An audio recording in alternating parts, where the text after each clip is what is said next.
This is the installation instructions for the Pinellas Powered Products Extended Runtime Fuel Tank Kit for the Predator 3500 generator. The first step is going to be to go ahead and remove the cover panels from the cabinet so you can see what all needs to be done. This side cabinet, or this side of the cabinet, is the easiest side to pull off, so we'll do that first.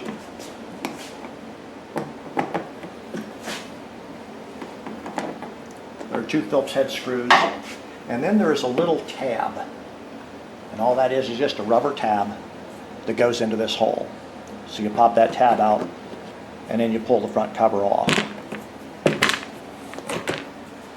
You notice the screws stay captive in this cover. The bottom of the cover has 3 little tabs that slide into these 3 notches. So you'll slide it down, and then these 2 and this 1 tab will go into these grommets, and of course the screws hold the cover on the rest of the way.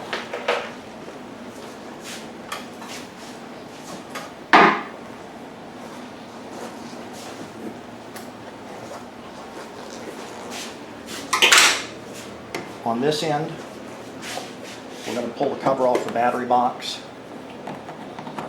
And that's mainly so we can see to align this when we're putting it back together.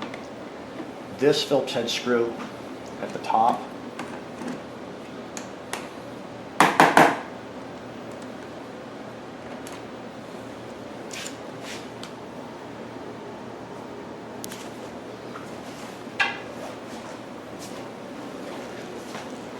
Then at the back side,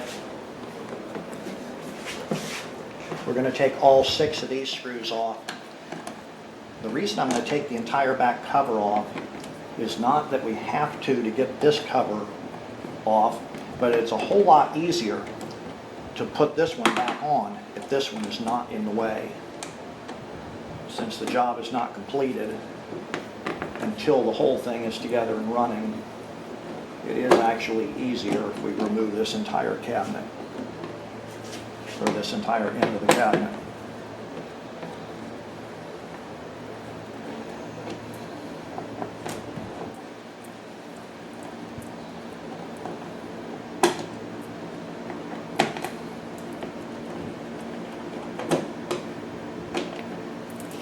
And these screws, there's 6 of them, are identical to the first one.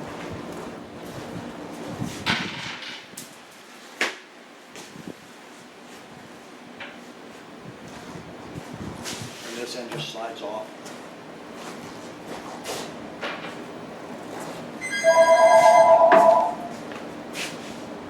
And The next step is going to be to pull the hubcaps off the wheels.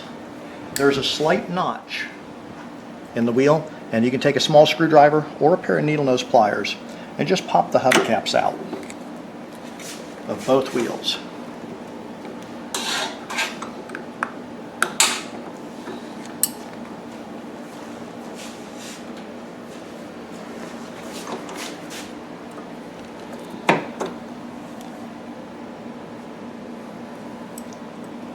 So you remove the cotter pin, the washer, the front wheel, and the brake ring off of this end.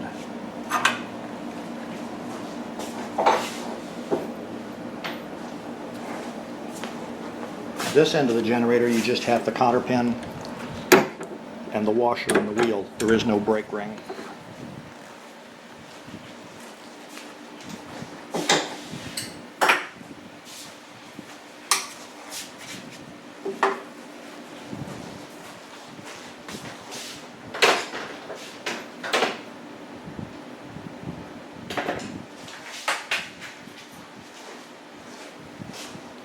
There are 2 small black rubber plugs on the top of the generator. Just pull those rubber plugs out.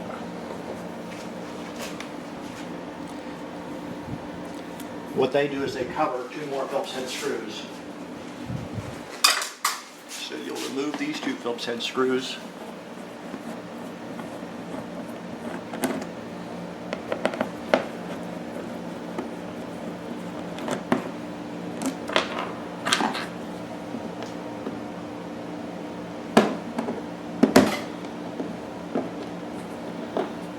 once again, they're identical to the screws in the previous panels.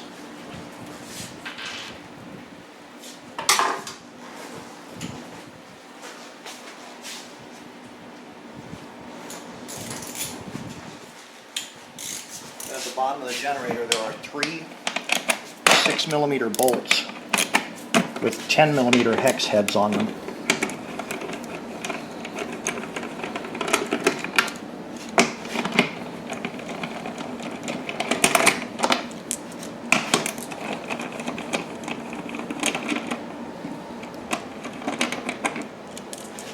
And note these are shoulder bolts.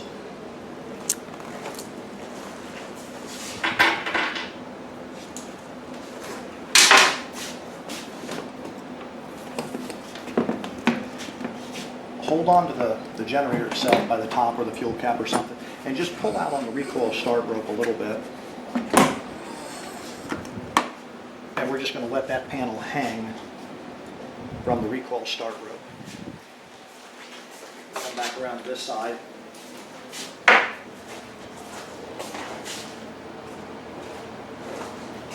The valve cover is held on by 4 8mm head bolts. It's a 6mm bolt with an 8mm head on it.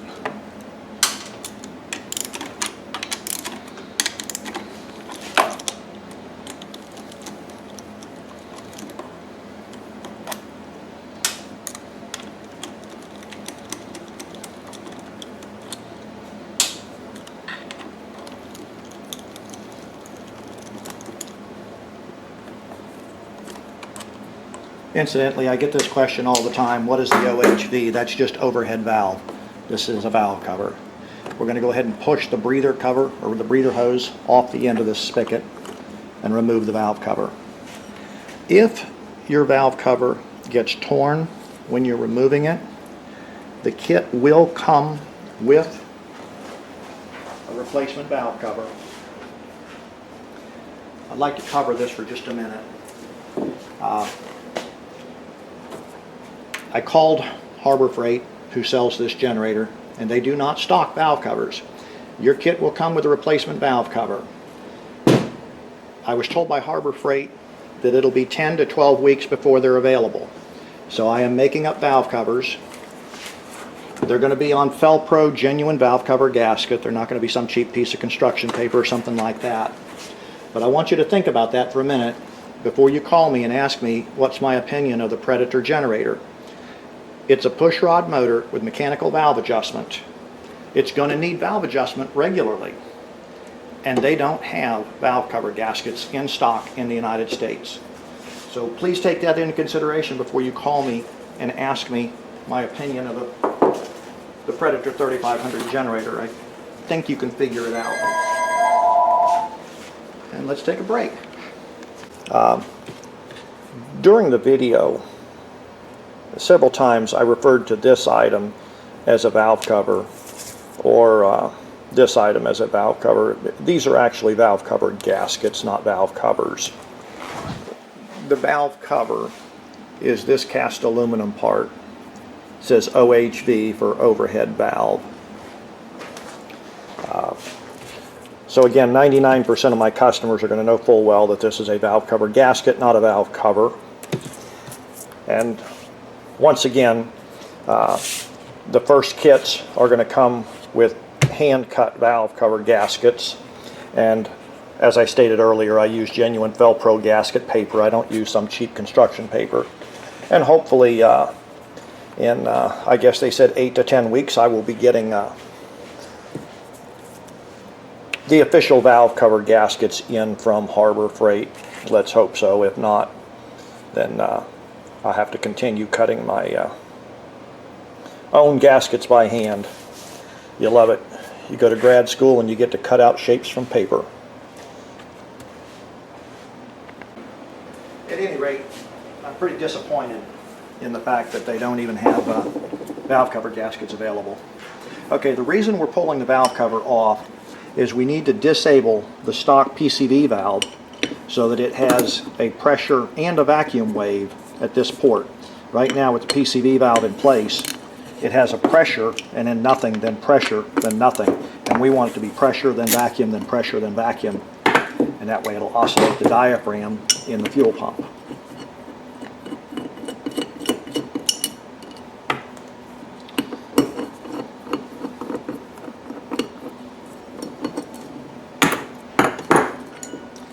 Okay, the way this works is when the piston comes down, it creates pressure in the crankcases, and air goes out through this reed valve.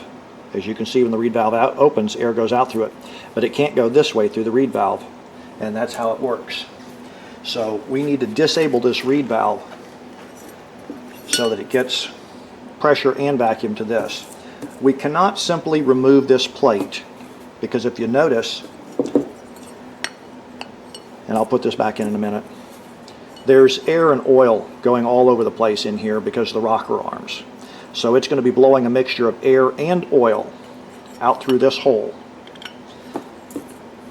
Then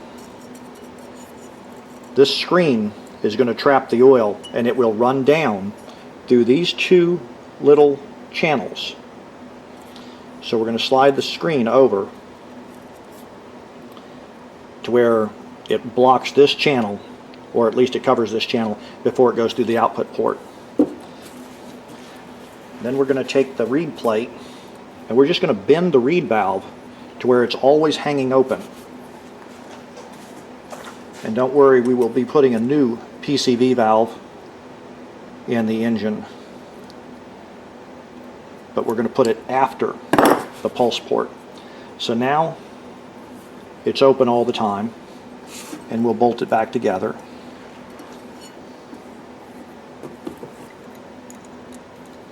And incidentally, these bolts have a 7mm head on them.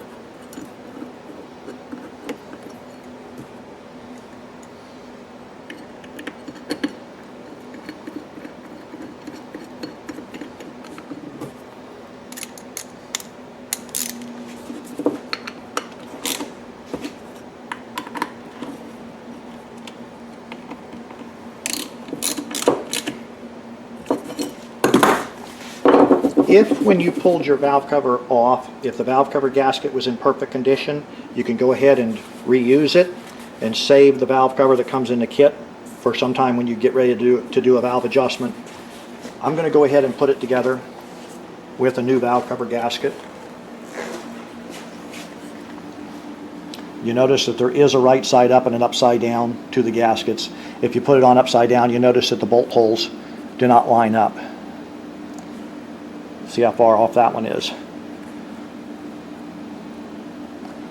So you put it on right side up, and now you see that all 4 bolt holes line up.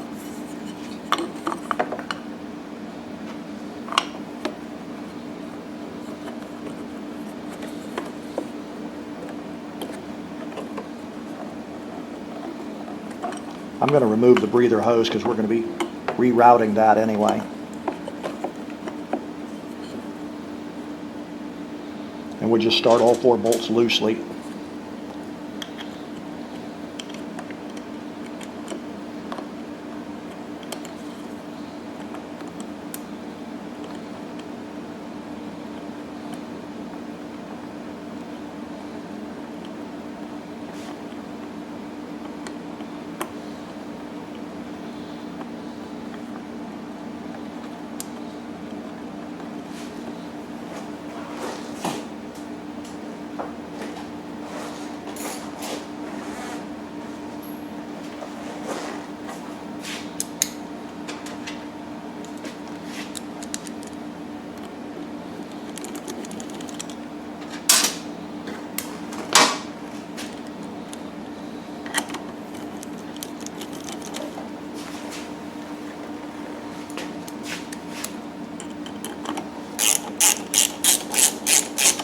Once all 4 of them are started, you can go ahead and snug them down.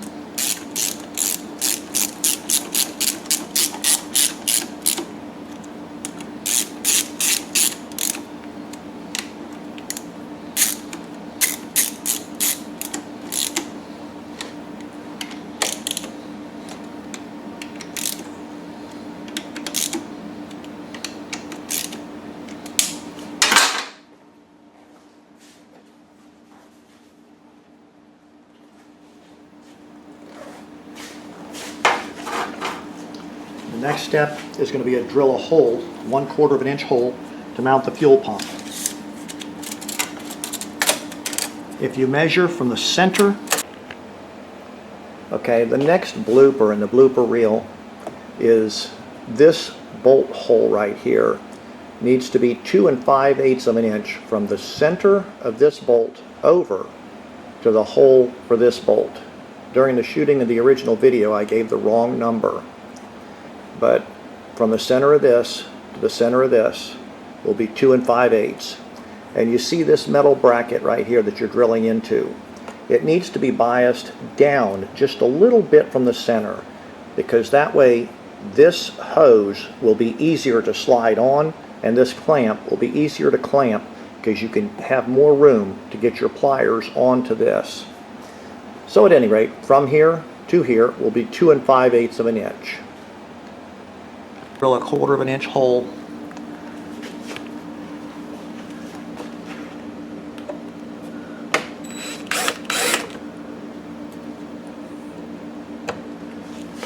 For mounting the fuel pump.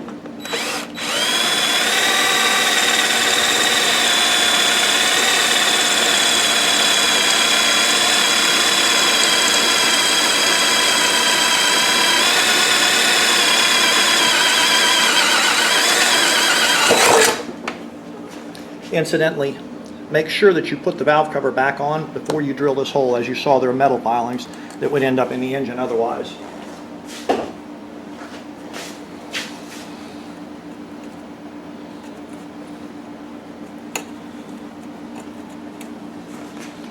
Okay, let me get the vacuum cleaner.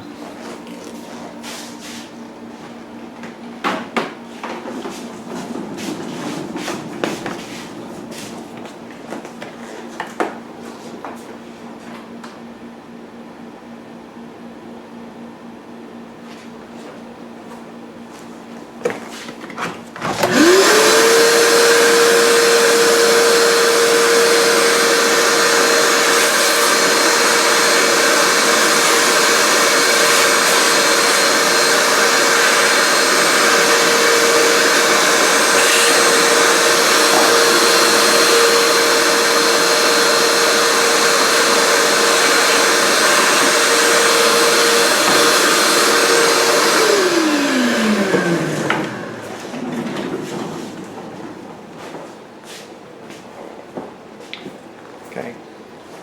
Kit comes with a fuel pump. The fuel pump has 3 ports. This is the pulse port for the crankcase pressure and vacuum. This is fuel in and this is fuel out.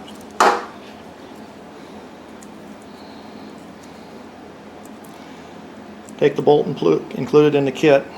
There's 2 washers on it. One washer will go outside. The other washer will go behind the metal frame rail on the generator. And it is a bit of a challenge to get the nylock nut fitted onto the back. Okay, this time it went smooth.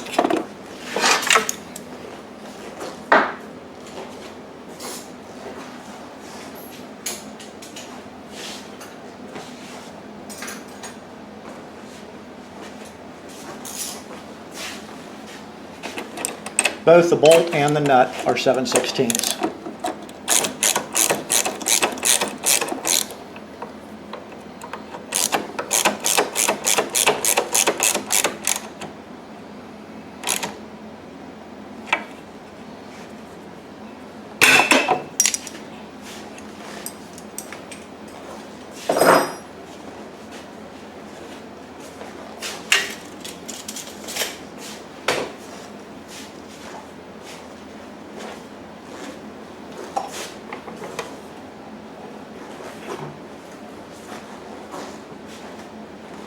Okay, this is the new PCB valve assembly. It's included in the kit. You've got a hose. One end of it connects right here at the little spigot on the air box. This other end used to go to the fitting on the valve cover. The clear hose is going to go to the fitting on the valve cover.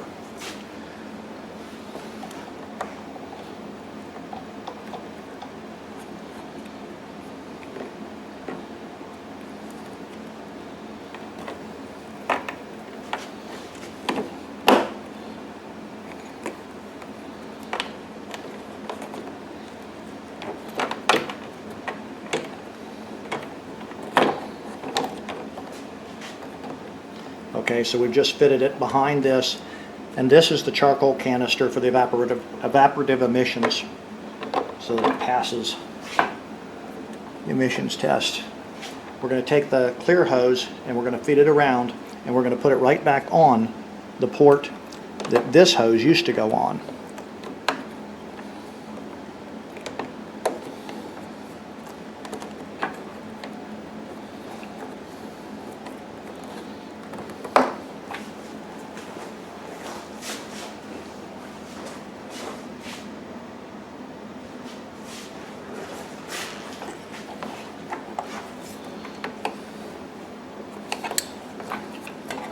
Okay, so now you can see that the clear hose is hooked on.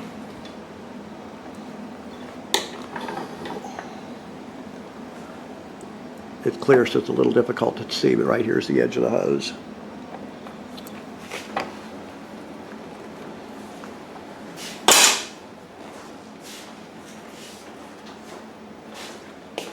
And you'll have hose clamps. This hose does not carry gasoline, it carries air. But we don't want a leak, because if there's a leak, then it won't produce enough pressure to lift the fuel. And the way this kit is designed, you'll have a 16-inch dry lift. In other words, the bottom of the fuel tank can actually be 16 inches below the float bowl on this carburetor.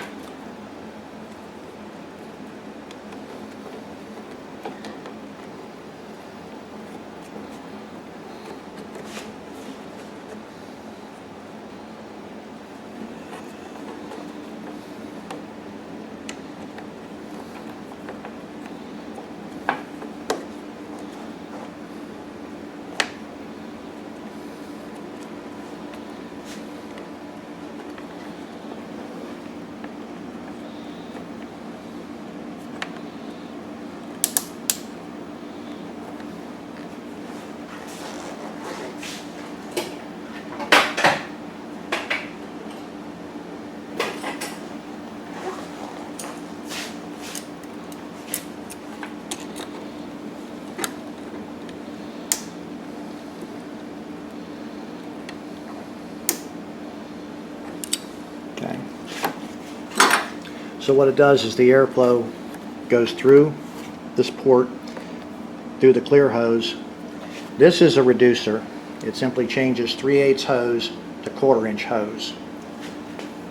Goes around through the T, through the PCV valve, and then into the air box as normal.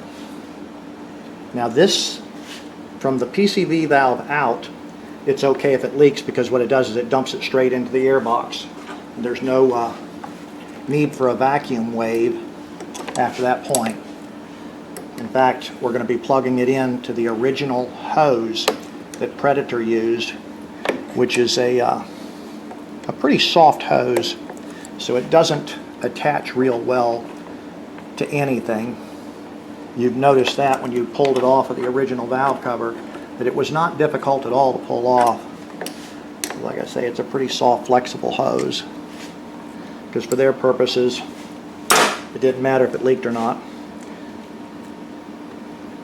This hose is going to go onto the pulse port, which is the lower one of the two that point off to the right. So we're going to put that on the pulse port. And you can take these hose clamps and rotate them if you want to. In fact, I can show you real quick. Here's the way the hose clamps work. You put it over the hose and you'll squeeze so that it'll squeeze together. If you need to undo one, take a pair of pliers and grip one side and push on the other side, and it'll undo. So because of the room in here, I'm going to move these two hose clamps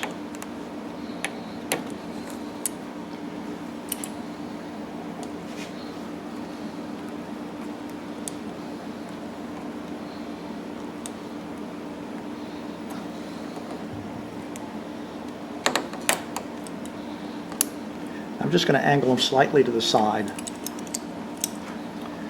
so that we can get a hose onto the other port of the fuel pump more easily.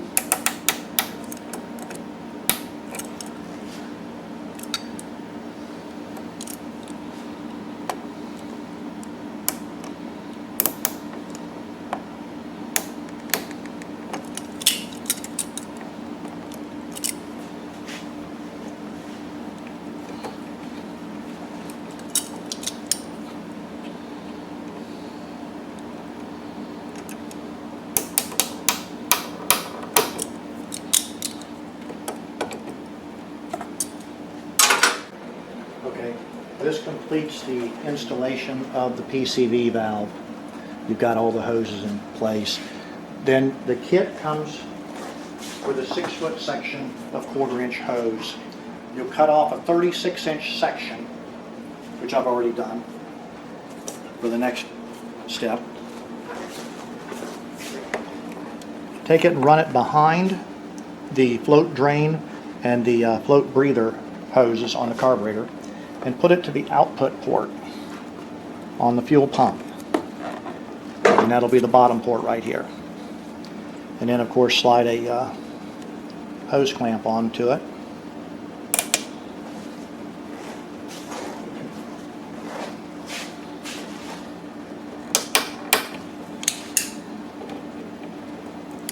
Squeeze it down tight. Then take the hose, and you can see right through here, right below the recoil start housing, you're going to feed it straight through to the other side.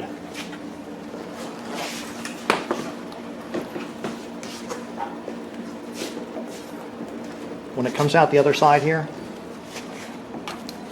put it behind this wiring harness and just route it up into this area here.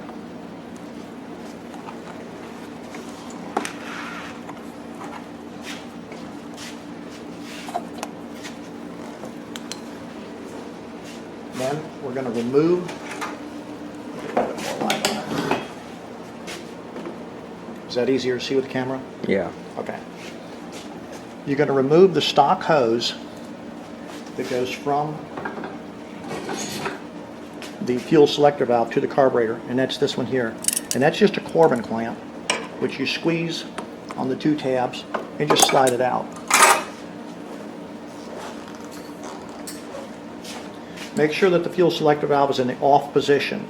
If the fuel selector valve is in the on position, you're going to get gas pouring out of there.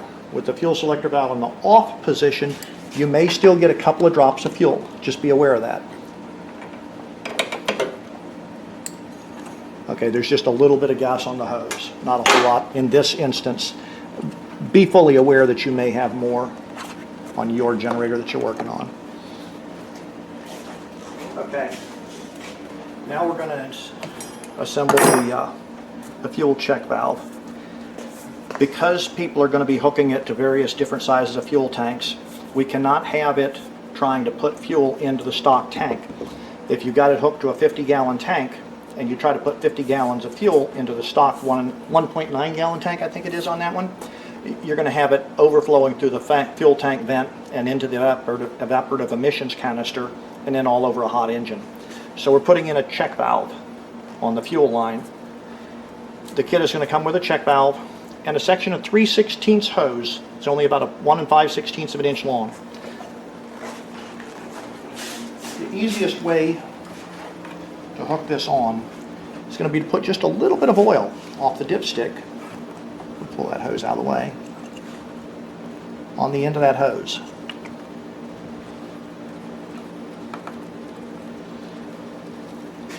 Now this check valve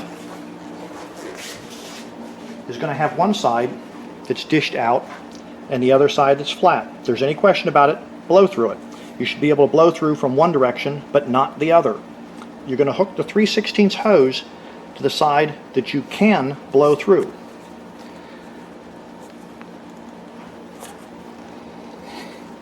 That's it, and you notice it.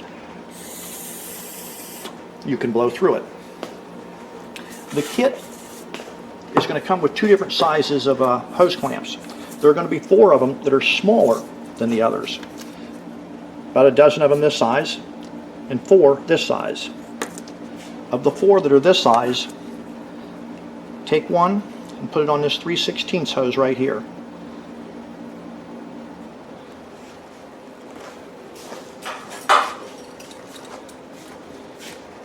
And I give you 4 even though you only need 2, just in case you mess one up. That's kind of like with the large hose clamps. I give you about a dozen of them, even though you don't need a dozen of them, which gives you a chance to mess some of them up. Not a big deal.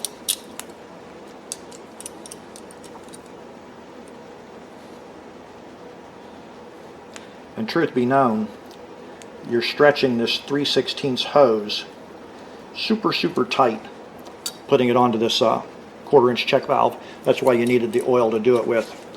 So in all seriousness, it's very possible that you could get away without a hose clamp at all. Then take the next, cut yourself a section of 1/4-inch hose off the 6-foot section of hose that comes in the kit, and cut it 1 7/8 inches long. And you'll put that onto the other end of the check valve. And for the 1/4-inch hose, you'll use the larger hose clamp.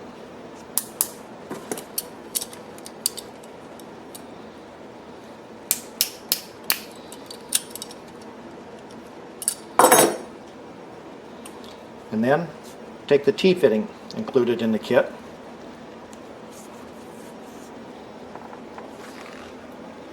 And slide that into the other end of the 1 7/8 inch hose. Take another large hose clamp and clamp that down.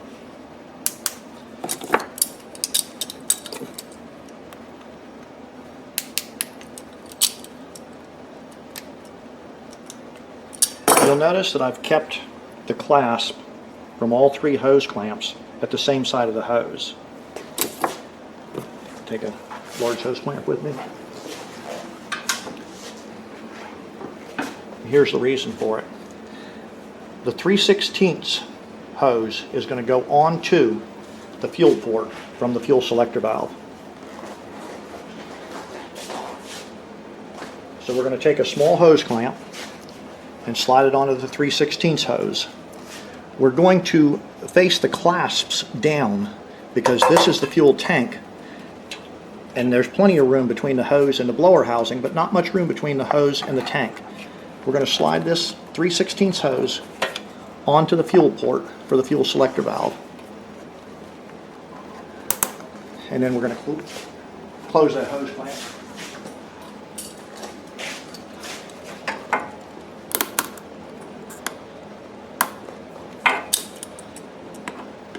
And hopefully you can see that clearly. Can you see that with the camera? Okay. Then this is the hose that you removed from the fuel selector valve originally. It goes to the carburetor.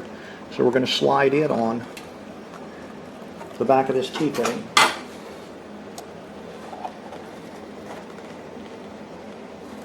And then we're going to take the Corbin clamp and work it forward.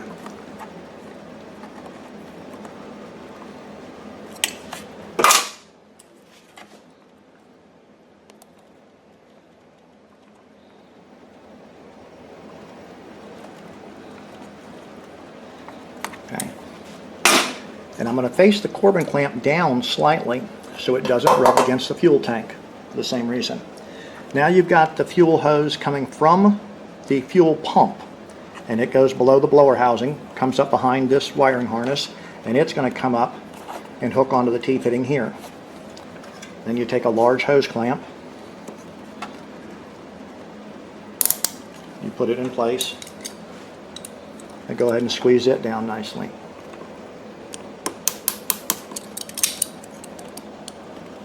Now, depending on the size of the clamp and the size of the hose that it's on, some clamps will squeeze down tighter than others. Just make sure that there's a pretty much uniform amount of force, because you want it to clamp down. And this is a good time to go through and just make sure that none of the hoses are pinched or anything like that, or rubbing against any moving parts.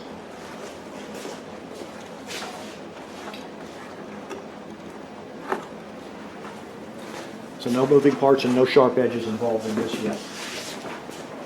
this so we can get a little bit better light on this next section. Then go back to your original 6-foot hose that came in the kit and cut a 20 1/2 inch section. And that's going to route above the breather line that you just put in earlier. It'll come out here. And that's going to go to the fuel input port on the fuel pump.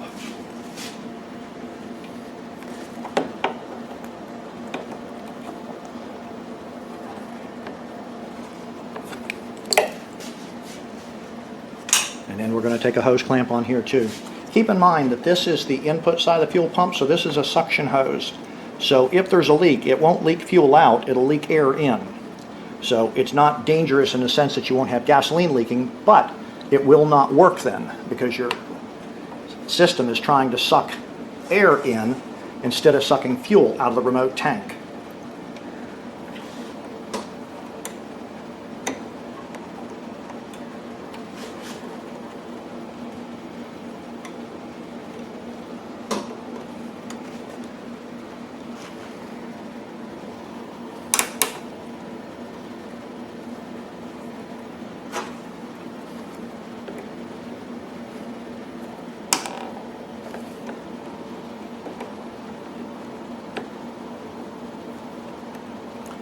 We're just going to try and squeeze this hose clamp down without losing a finger.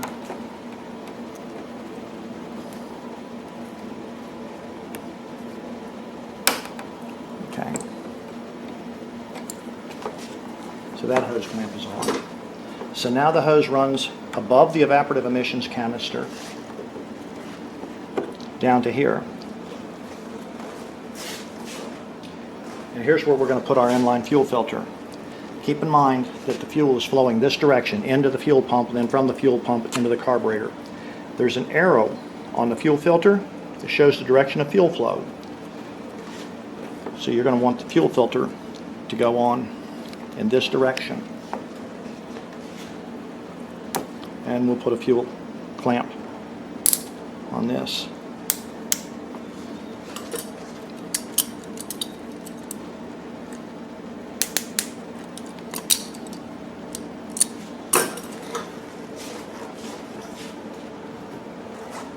Then you'll cut a 9 1/2 inch section of hose from your original 6-foot hose to put on the other end of the fuel filter.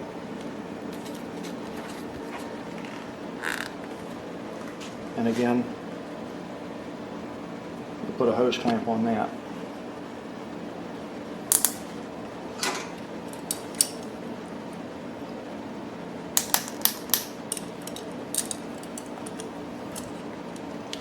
This next section, you're going to feed the hose through, right through this gap, and you want it to come out just above the recoil start cord. So let's go with the other side of it here. You're going to want it to come out through this area here because it's going to be mounted right here above the recoil start hose, or the recoil start rope. Okay. So if you look at it, it looks like the easiest way to do it is to go just above this hose, which goes from the evaporative emissions canister to the air box. And we'll see if we can fit it through there painlessly.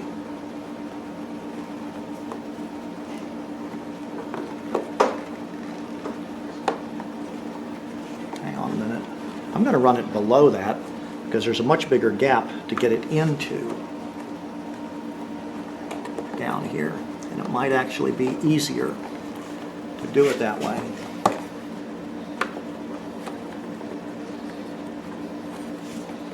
I'm going to say that was definitely easier.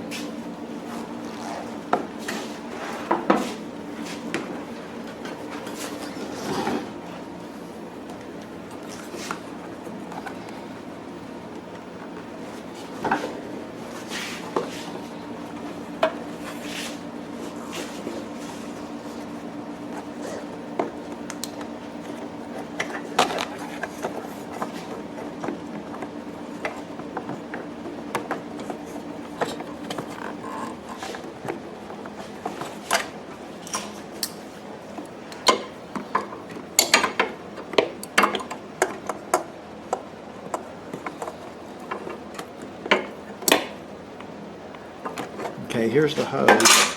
And now we want to go back through and make sure that we didn't unplug any wiring or anything at all, get anything snagged, because this is the easiest time to fix it if we did.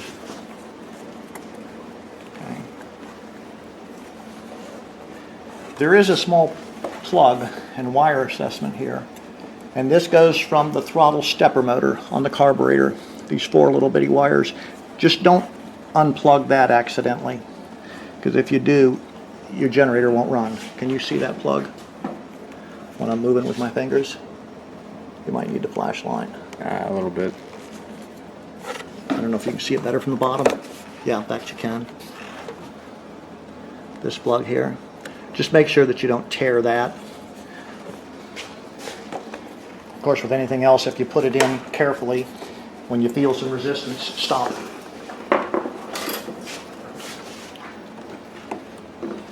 So here's where our fuel hose comes out at. The fuel fitting is going to mount, and we put a clamp on that so we can do this more easily.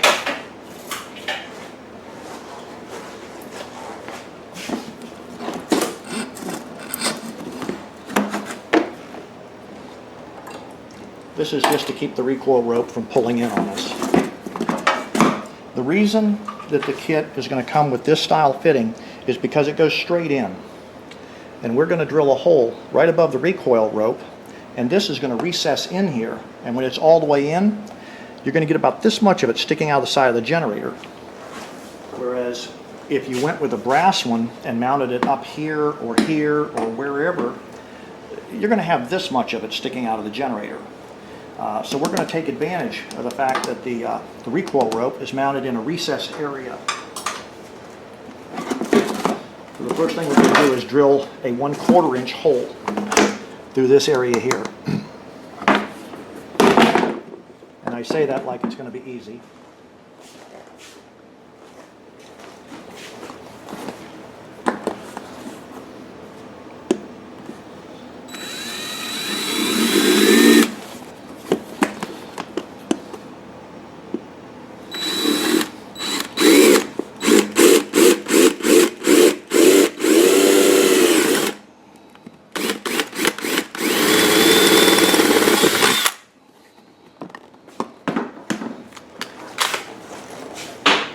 You'll notice that that is a steel plate, and that's what's going to make it just slightly challenging.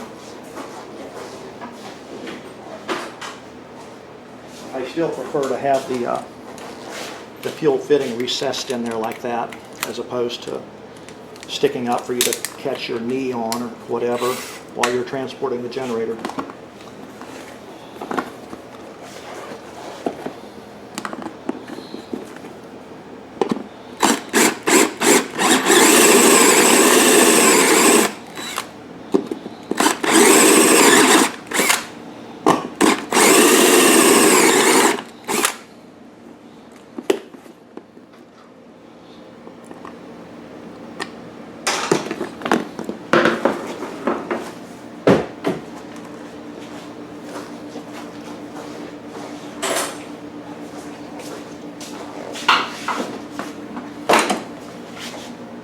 What I'm doing now is taking a repairman's reamer, and we're just going to cut that hole to the final size. I like it to be a fairly snug fit.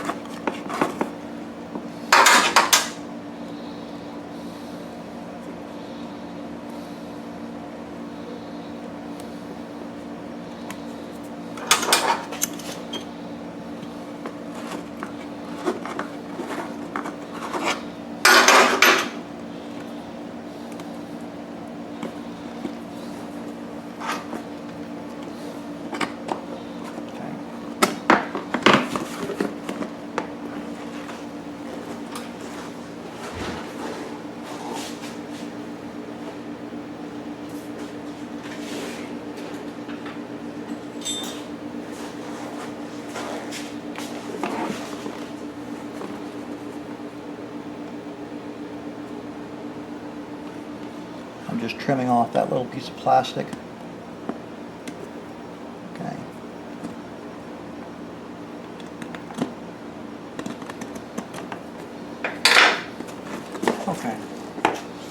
now we will take the roll of Teflon tape, which also comes in the kit. When you're putting the Teflon tape on, I find it's easier to let it overhang quite a bit and put your thumb against it. Now you've got something you can get your thumb and hold on to it with. If you wrap it this way around it, as it's tightening, it doesn't try to unroll it. And we get a layer of it on. Do not accidentally come over the edge like this, because if you do, the threads will tear away a little piece of Teflon tape, and it'll get caught in the filter, which is good, but we don't want to clog up the filter with unnecessary things like Teflon tape. So when you're winding the Teflon tape, go up to the end right here and get a couple of layers on it, and then just go ahead and pull it off. Now we're going to put the now you got the tab, and you can either cut it off now with a pair of scissors or later with a razor blade, so that you don't have the Teflon tape hanging out obnoxiously.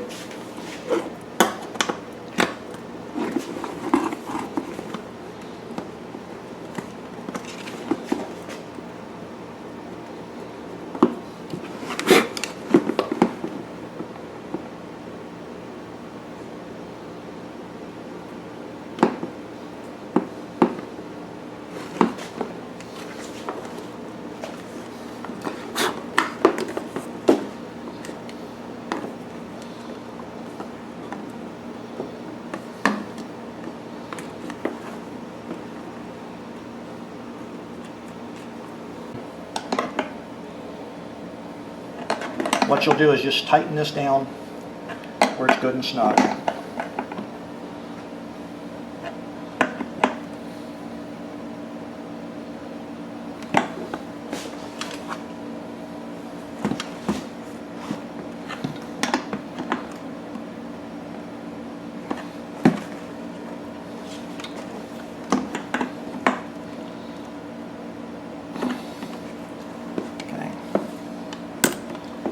I use vice grips to get in there on that the fitting, because there's really no way to get a wrench on it. It's rounded sides of nylon.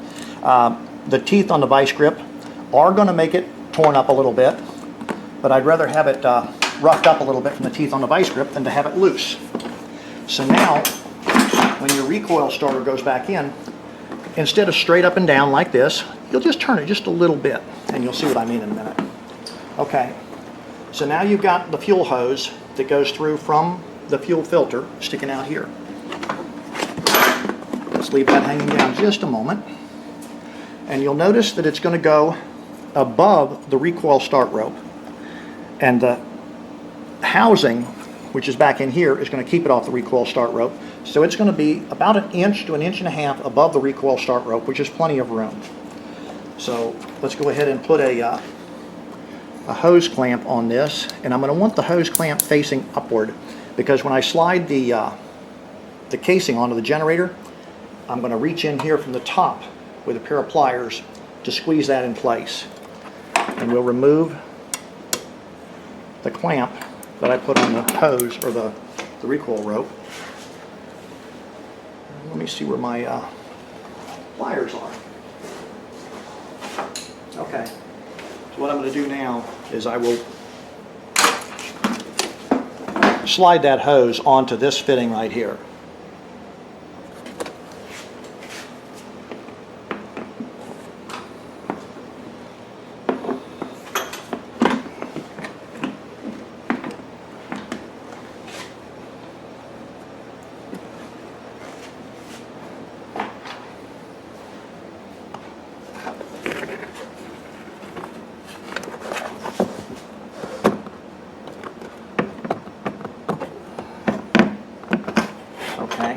If you want to come around this side, you can probably see it a little better.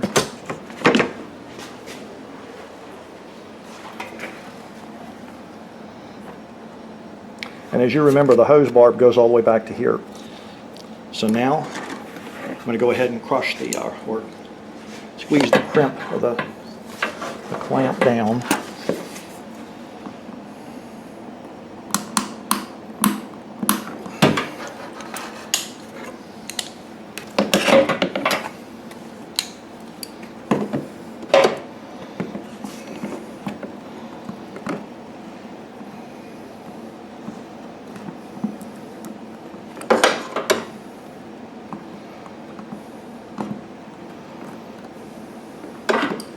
Okay, so now we're ready to go ahead and slide this back up into place.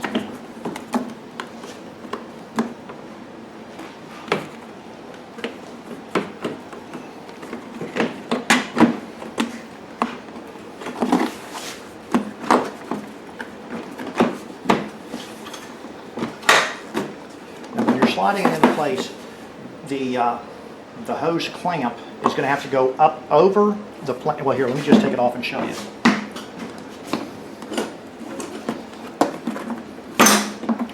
Okay.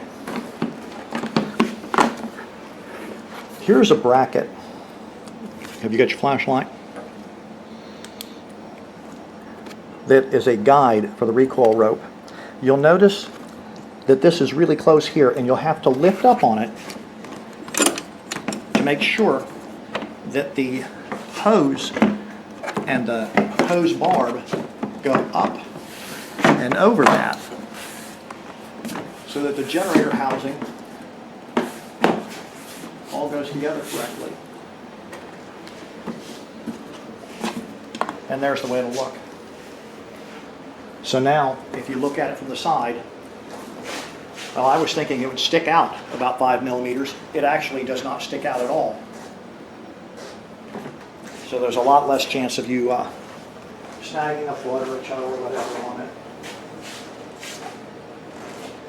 And now we take our Phillips head screws and start putting the cabinet back together again.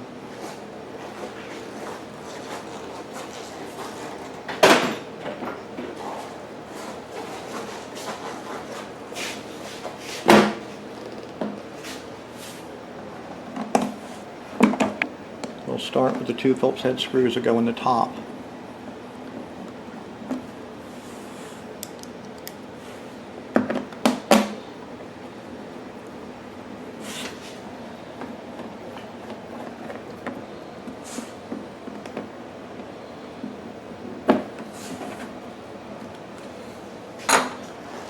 And we'll take our 3 shoulder bolts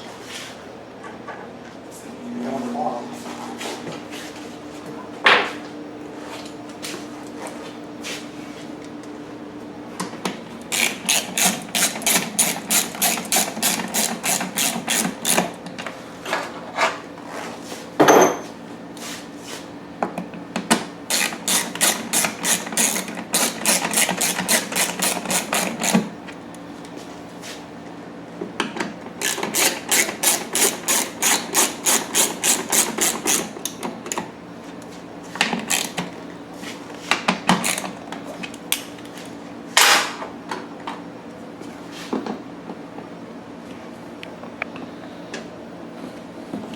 Then on the front of this, we've got a single Phillips head screw that came out of this corner. We'll put that back in.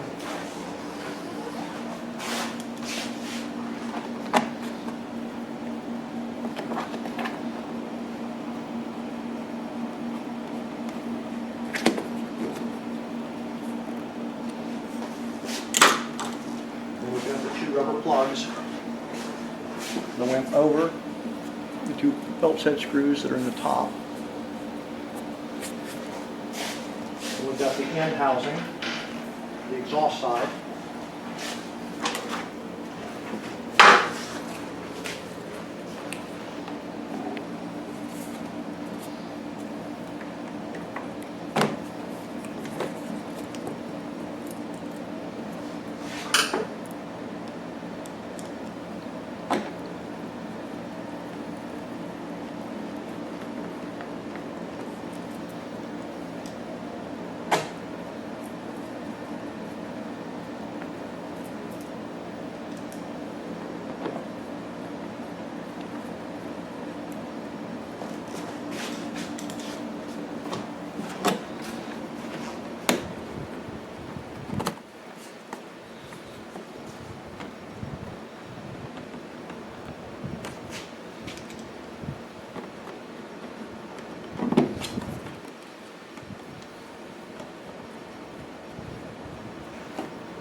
kit will also come with this fitting, and this is to be screwed into the fuel tank, and that'll be connected on with your fuel hose.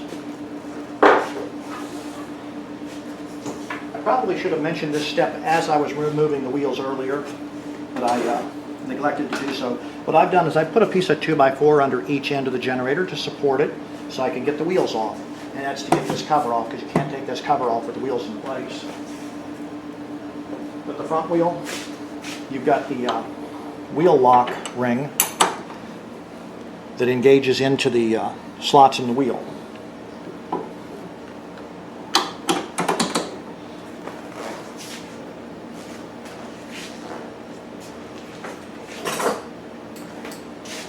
And we'll put our washer in place. Put the cotter pin into it. And then the hubcap. And the hubcap slides into the wheel and just snaps in place. The rear wheel does not have a wheel lock ring.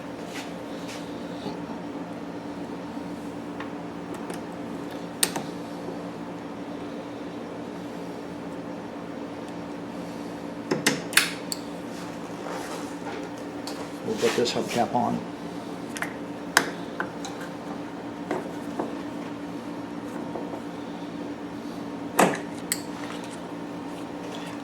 Match the slot on the hubcap up with the slot on the wheel. It makes it a little easier.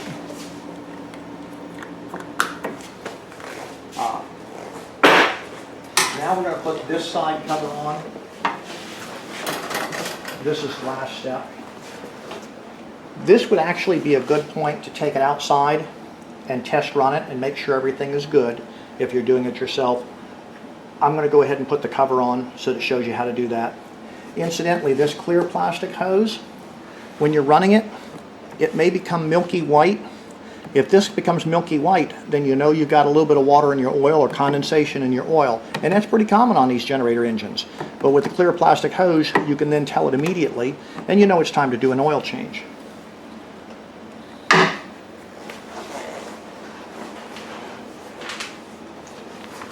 So we'll slide these 3 tabs into the bottom.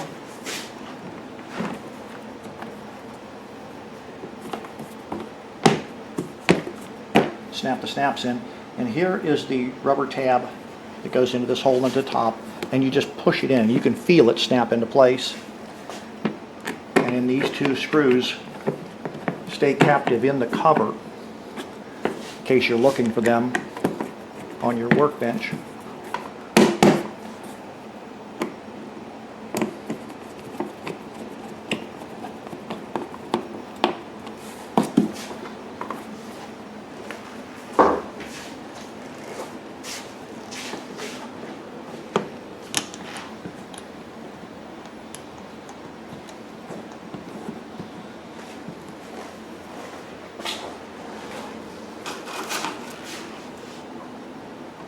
Oh, incidentally, this particular customer has put a battery maintainer charge lead on it.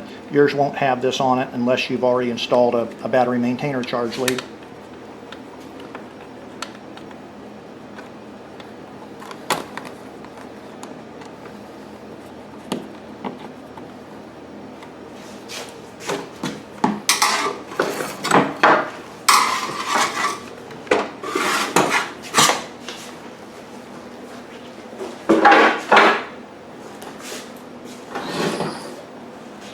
Okay, that's it for the install, and now we'll go outside and test it.